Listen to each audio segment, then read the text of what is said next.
Tesla is still the benchmark. Mark Fields, who is a former Ford CEO and has been called skeptical about Tesla. You've been, dare I say, skeptical, maybe is the polite way to put it, about Tesla over time. Was just on TV and explained what is going to happen to Tesla's competition. And also, he said that Tesla is clearly the benchmark for everyone else. So let's take a look. What have you learned from some of these earnings results, especially the smaller player EVs that are disappointing? Hi, Sarah. Well, when you look at the smaller EV players, I mean, let's use Lucid as an example. I think the script has flipped now, where in Lucid's case and in some of these other smaller manufacturers of EVs, it's gone from a production challenge to a demand challenge. If you look at Lucid, the product is really good. But at the end of the day, even though their revenues were up a significant amount versus last year because they were producing cars this quarter, it was still well off what the street was expecting. So those big revenue misses really kind of augur for issues around demand. They've had to put some incentives, what they call credit, on some of their vehicles.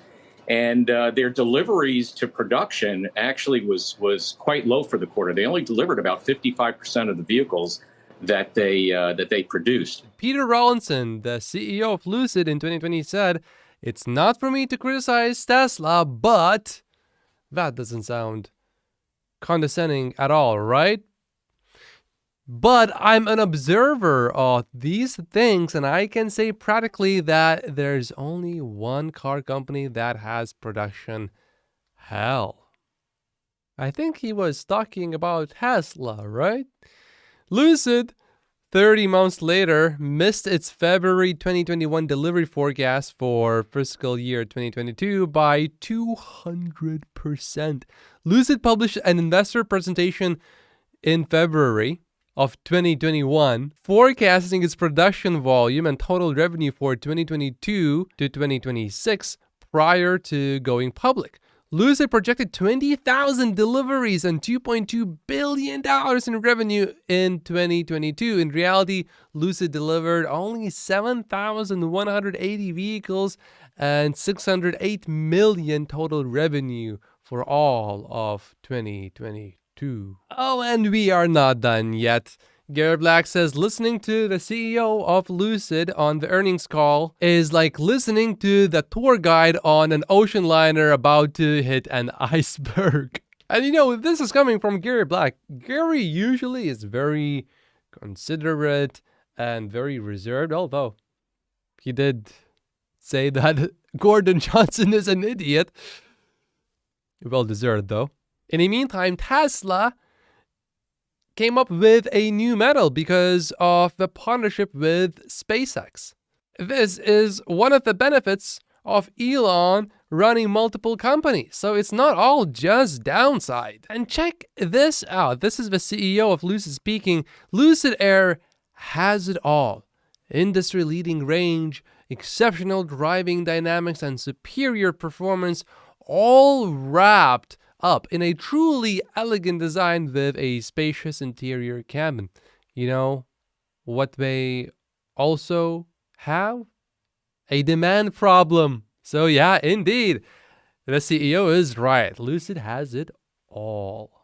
Speaking of demand issues, this was probably a good heads up on December 8th. For example, if you submit a request to cancel your order, then you will receive a call from Lucid, of course, and then if you don't pick up, you will be called 3 times, which, okay, yeah, that sounds fine. Except then the manager makes 5 attempts in 5 days to reach the buyer. And if that does not work and you still do not pick up and you do not explain why you canceled the order, then they will call 3 more times in 3 days. But this time from a regional manager, and the reservation can then be canceled if the regional manager cannot change the customer's mind. Yeah, so this was certainly a big sign of Lucid having some serious demand issues.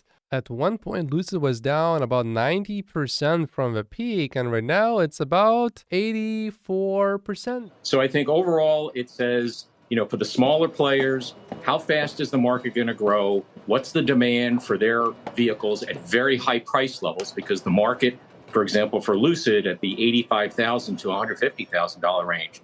That's not a very big market, and you have some very established players like Mercedes and BMW launching products, so it's only going to get tougher. So what happens to these companies? Do they get bought?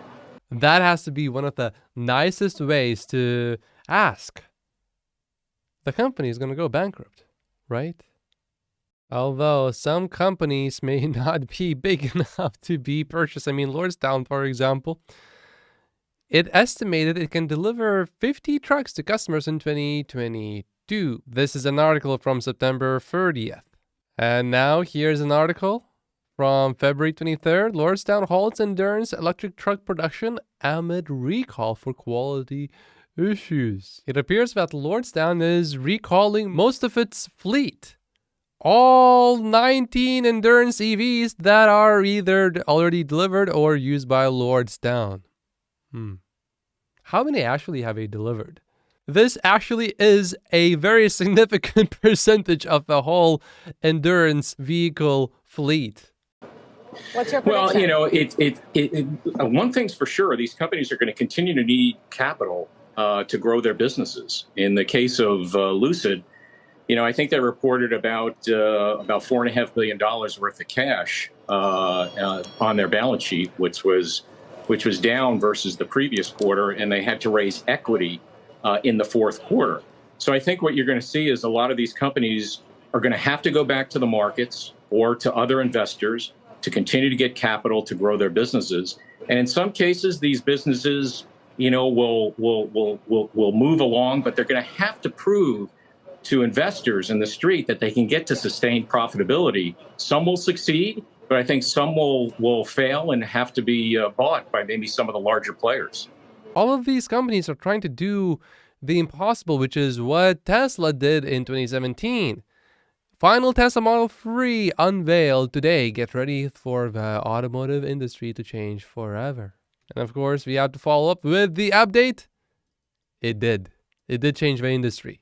And Mark, you and I have spoken in recent weeks about sticker shock to some degree as consumers begin to experiment or at least investigate EVs. It's not like pricing is going to be a more fertile environment for some of these players. Yeah, I mean, when you think about it, a EV costs about 20 to 25% more than an internal combustion engine product. Unless except you are Tesla and you are comparing Tesla Model 3 with Toyota Camry and you include the $7,500 EV tax credit, over the vehicle's lifetime, you will actually save money and you will have a faster car, a safer car, a more convenient car, a car with better software, and just a nicer car overall. Not to mention that the car actually handles better as well, and when it's winter and it's cold, you get in the car and the heat just starts coming out of the vents like within 2 seconds, whereas in a Toyota, you have to wait for like 5 minutes for the engine to heat up and for the heat to really start kicking in. If you use any serious amount of logic, it does not make any sense in this case to go with a Toyota Camry if you live in the US.